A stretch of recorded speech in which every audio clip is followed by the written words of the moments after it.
আসলে বৃষ্টিপাত কম হওয়ার কারণে বিকিকিনি কম রয়েছে এবং যে সরবরাহ সেটিও কম রয়েছে। যশোরের যে ৩৫টি হ্যাচারি রয়েছে সেই হ্যাচারি থেকে কিন্তু এই মাছ এখানে আসে এবং এখান থেকে সারা বাংলাদেশে সরবরাহ করা হয়। বিভিন্ন জেলায় যে থাকে প্রায় ৫২টি জেলায় এখানকার মাছ সরবরাহ করা হয় এবং ৭০ ভাগ মাছই এখান থেকে সরবরাহ করা হয়। বাস, ট্রাক, পিকআপ এ সমস্ত করেই চলে যায়।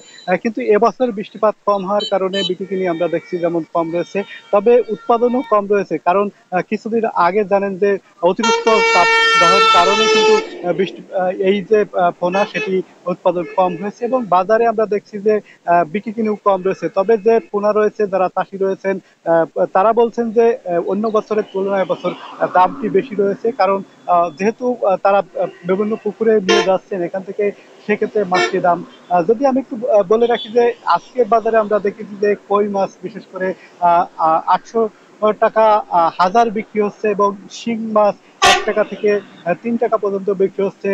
ট্যাংরা মাছ ২ টাকা পিস বিক্রি হচ্ছে। এভাবে আসলে যে মাছগুলো রয়েছে, মাছের দামটি বেশি যারা ক্রেতা রয়েছেন তারা বলছেন। তবে যারা ব্যবসায়ী রয়েছেন তারা বলছেন সরবরাহ কম থাকা এবং মাছের যে খাবার, সেই খাবারের দাম বৃদ্ধির কারণে, মজুরি বৃদ্ধির কারণে কিন্তু মাছের দামটি বেশি রয়েছে। এই বাজার থেকে বিভিন্ন স্থানে যে মাছ সরবরাহ করা হয়, সেক্ষেত্রে প্রতিদিন বাজারে প্রায় ১ কোটি টাকার বিক্রি হয়ে থাকে বলে জানিয়েছেন এখানকার যারা ব্যবসায়ী রয়েছেন তারা।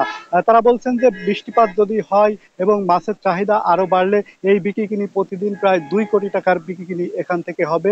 সকাল থেকে রাত ১২টা পর্যন্ত এখানে কিন্তু বিক্রি চলে। রাস্তার দুপাশে পাশেই পুকুরগুলো রয়েছে, সেই পুকুরে বিক্রি হয়ে থাকে। যারা ব্যবসায়ী রয়েছেন তারা বলছেন যে মাছ চাষ আরো বাড়ছে এবং যে পুকুর জলাশয়গুলো রয়েছে এবছর বৃষ্টিপাত না হওয়ার কারণে সেই জলাশয় পানি না থাকার কারণে কিন্তু তারা কৃত্রিম উপায়ে গভীর নলকূপ থেকে পানি সরবরাহ করে তারা মাছ উৎপাদন করেছেন। তবে মাছ এবছর অন্য বছরের তুলনায় বিক্রি কম রয়েছে।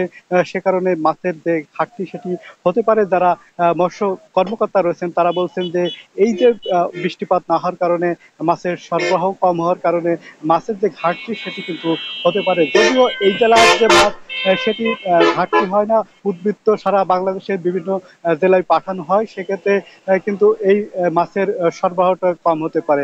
সব মিলে মাছ সরবরাহ দিন গেলে বাড়বে এমনটি প্রত্যাশা করছেন এখানকার ব্যবসায়ী। বৃষ্টিপাত হলে আরো বাড়বে। এই ছিল এখান থেকে আমার কাছে সর্বশেষ বিপ্লব।